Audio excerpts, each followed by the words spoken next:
Laisse-moi te poser une question qui va peut-être te faire mal. Combien de fois t'es-tu couché le soir en pensant « Demain, je commence vraiment » ? Combien de fois as-tu regardé ton téléphone pendant des heures alors que tu avais des projets qui te tenaient à cœur, qui t'attendaient ? Si tu te reconnais dans ce que je viens de dire, cette vidéo va littéralement changer ta vie. Je ne plaisante pas.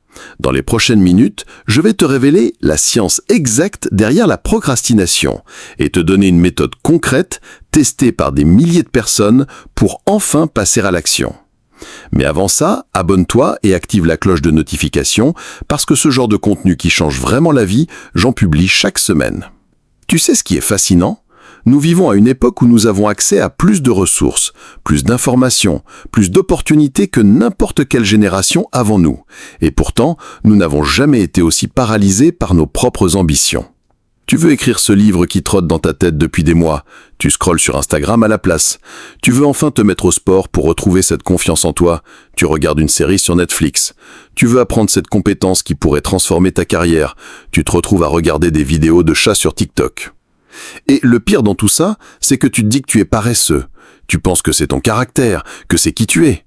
Mais laisse-moi te dire quelque chose de révolutionnaire. La paresse, ça n'existe pas. Ce que tu appelles paresse est en réalité ton cerveau qui fait exactement ce pourquoi il a été programmé pendant des millions d'années d'évolution. Voici ce qui se passe vraiment dans ton cerveau quand tu procrastines. Tu as deux systèmes qui se battent en permanence. Le système limbique, qui cherche le plaisir immédiat et évite la douleur, et le cortex préfrontal, qui s'occupe de la planification et de la prise de décision à long terme. Le problème, le système limbique est beaucoup plus fort. Il a eu des millions d'années pour se perfectionner.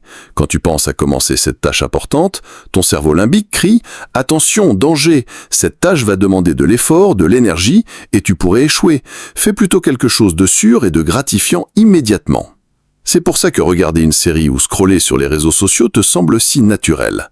Ces activités déclenchent une libération de dopamine sans effort. Ton cerveau dit « Parfait, je suis en sécurité et j'ai ma dose de plaisir. » Mais voici le truc. Une fois que tu comprends ce mécanisme, tu peux le pirater. Tu peux reprogrammer ton cerveau pour qu'il associe l'action à du plaisir plutôt qu'à de la douleur. Et c'est exactement ce que nous allons faire maintenant. Étape 1. La micronisation des objectifs. La première erreur monumentale que tout le monde fait, c'est de voir trop grand. Tu veux écrire un livre? Tu penses immédiatement à 300 pages. Tu veux te mettre en forme? Tu imagines directement courir un marathon. Ton cerveau regarde ça et dit « Non merci, c'est trop ». Voici la solution révolutionnaire, la micronisation. Au lieu d'écrire un livre, écris un paragraphe. Au lieu de courir 1 heure, cours jusqu'au bout de la rue. Au lieu d'apprendre toute la guitare, apprends un seul accord. James Clear, l'auteur du best-seller Atomic Habits, raconte l'histoire incroyable de l'équipe cycliste britannique. En 2003, il n'avait gagné qu'une seule médaille d'or olympique en 76 ans. Un nouveau coach, Dave Brailsford, a appliqué ce qu'il appelle la règle du 1% d'amélioration. Au lieu de révolutionner tout d'un coup, ils ont amélioré chaque petit détail de 1%. Le poids des pneus, la position des mains, la nutrition, même la façon de se laver les mains pour éviter les infections. Résultat, en 2008, l'équipe britannique a dominé les Jeux Olympiques de Pékin, remportant 60% des médailles d'or disponibles en cyclisme sur piste. C'est ça, la puissance de la micronisation. Chaque petite action est comme une goutte d'eau. Une goutte ne semble rien faire, mais des millions de gouttes creusent le Grand Canyon. Étape 2. L'architecture des habitudes. La deuxième étape, c'est de comprendre que la volonté est une ressource limitée. Si tu comptes sur ta motivation pour agir chaque jour, tu vas échouer. La motivation, c'est comme les émotions, ça va et ça vient. Les personnes qui réussissent ne comptent pas sur leur motivation, elles comptent sur leur système. Elles créent ce que j'appelle l'architecture des habitudes. Prenons un exemple concret. Tu veux faire du sport le matin ? Voici ton architecture. Le soir, pose tes vêtements de sport au pied de ton lit. Mets tes chaussures de sport à côté de la porte, prépare ta bouteille d'eau, programme ta playlist de motivation. Le matin, tu n'as plus à réfléchir, tout est prêt. Tu supprimes ce qu'on appelle la friction décisionnelle. Plus c'est facile de commencer, plus tu vas commencer. Inversement, pour les mauvaises habitudes, tu augmentes la friction. Tu veux arrêter de regarder ton téléphone au lit? Laisse-le dans une autre pièce. Tu veux arrêter de manger des sucreries? Ne les achète pas ou cache-les dans un placard difficile d'accès. L'environnement sculpte le comportement. Change ton environnement et tu changes automatiquement tes actions. Étape 3, la règle des 2 minutes et le momentum. Voici la règle qui va changer ta vie. N'importe quelle habitude que tu veux développer doit pouvoir être faite en 2 minutes ou moins au début. Tu veux méditer 20 minutes par jour? Commence par respirer profondément 2 fois. Tu veux lire 30 minutes chaque soir? Commence par lire une page. Tu veux faire 100 pompes? Commence par en faire une seule. Pourquoi ça marche? Parce que le plus dur, ce n'est pas de continuer une action, c'est de la commencer. C'est ce qu'on appelle en physique l'inertie. Un objet au repos tend à rester au repos, un objet en mouvement tend à rester en mouvement. Une fois que tu as commencé, ton cerveau dit « Bon, on a déjà commencé, autant continuer un peu ». C'est le momentum. Et souvent, ces juste 2 minutes se transforment en 10, 20, parfois 60 minutes d'action productive. Mais il y a quelque chose de plus profond qui se passe quand tu appliques cette méthode. Tu ne changes pas seulement tes actions, tu changes ton identité. Chaque fois que tu fais cette petite action, tu votes pour devenir le type de personne que tu veux être. Tu écris une phrase, tu votes pour devenir écrivain. Tu fais une pompe, tu votes pour devenir quelqu'un qui fait du sport. Tu lis une page, tu votes pour devenir quelqu'un qui s'éduque constamment. Et voici le secret que personne ne te dit. Tu deviens ce que tu répètes. Pas ce que tu fais une fois, ce que tu répètes. Il y a une étude fascinante du docteur Maxwell Maltz qui montre qu'il faut en moyenne 21 jours pour qu'un nouveau comportement commence à devenir automatique. Mais des recherches plus récentes de University College London montrent que pour les habitudes complexes, ça peut prendre jusqu'à 66 jours. Peu importe. Ce qui compte, c'est que tu commences aujourd'hui. Parce que dans 2 mois, ces 2 mois vont passer de toute façon. La question c'est, est-ce que tu veux être au même endroit dans 2 mois ou est-ce que tu veux avoir progressé?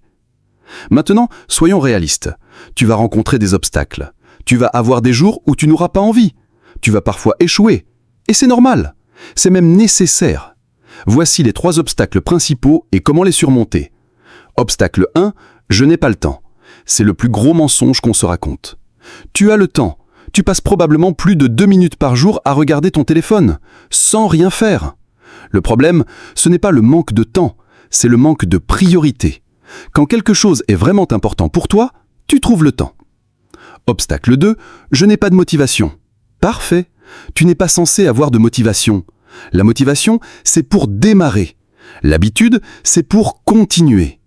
Les professionnels agissent sans motivation. Ils ont des systèmes. Obstacle 3, j'ai loupé un jour, tout est fichu. C'est ce qu'on appelle l'effet tout ou rien. Tu penses que parce que tu as raté un jour, toute ta progression est annulée. C'est faux. Si tu loupais un jour sur 2, tu aurais quand même fait 182 jours d'action dans l'année. C'est 182 fois plus que si tu n'avais rien fait du tout. Voici un hack psychologique puissant. Crée un système de récompense immédiate. Ton cerveau limbique veut du plaisir. Maintenant, donne-lui ce qu'il veut. Après chaque petite action, fais quelque chose que tu aimes.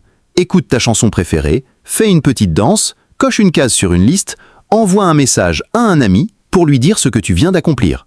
Ces petites récompenses créent ce qu'on appelle une boucle d'habitude positive. Action, récompense, envie de recommencer. Maintenant, zoome un peu. Imagine-toi dans 1 an si tu appliques cette méthode. Tu auras écrit peut-être 100 pages de ton livre en écrivant juste une phrase par jour, au début. Tu auras fait plus de 10 000 pompes en commençant par une seule. Tu auras lu 20 livres en commençant par une page. Mais surtout, tu seras devenu quelqu'un de différent, quelqu'un qui agit au lieu de rêver, quelqu'un qui tient ses promesses, surtout celles qu'il se fait à lui-même, quelqu'un de fiable, même et surtout avec soi-même. Voici ma challenge pour toi. Choisis une habitude que tu veux développer. Une seule, pas 10, pas 5, une. Rends-la ridiculement petite, tellement petite que tu ne peux pas échouer. Tu veux écrire? Écris une phrase aujourd'hui. Tu veux faire du sport? Fais une pompe. Tu veux méditer? Respire profondément 3 fois. Puis demain, refais la même chose. Et après-demain aussi. Ne pense pas à la semaine prochaine. Ne pense pas au mois prochain. Pense juste à aujourd'hui. Parce que voici la vérité. Tes rêves ne sont pas trop grands. Tes actions sont trop petites. Mais maintenant, tu as la méthode pour que tes petites actions créent de grands résultats. Alors, qu'est-ce que tu vas faire dans les 2 prochaines minutes pour commencer à transformer ta vie? Écris-la dans les commentaires. Engage-toi publiquement. Et dans un mois, reviens me dire où tu en es. Si cette vidéo t'a aidé, like, abonne-toi et partage-la avec quelqu'un qui en a besoin. Parce que la meilleure façon de s'engager dans ses objectifs, c'est d'aider les autres avec les leurs. À très bientôt pour une nouvelle vidéo qui va changer ta vie. En attendant, va transformer tes rêves en action. Une petite action à la fois.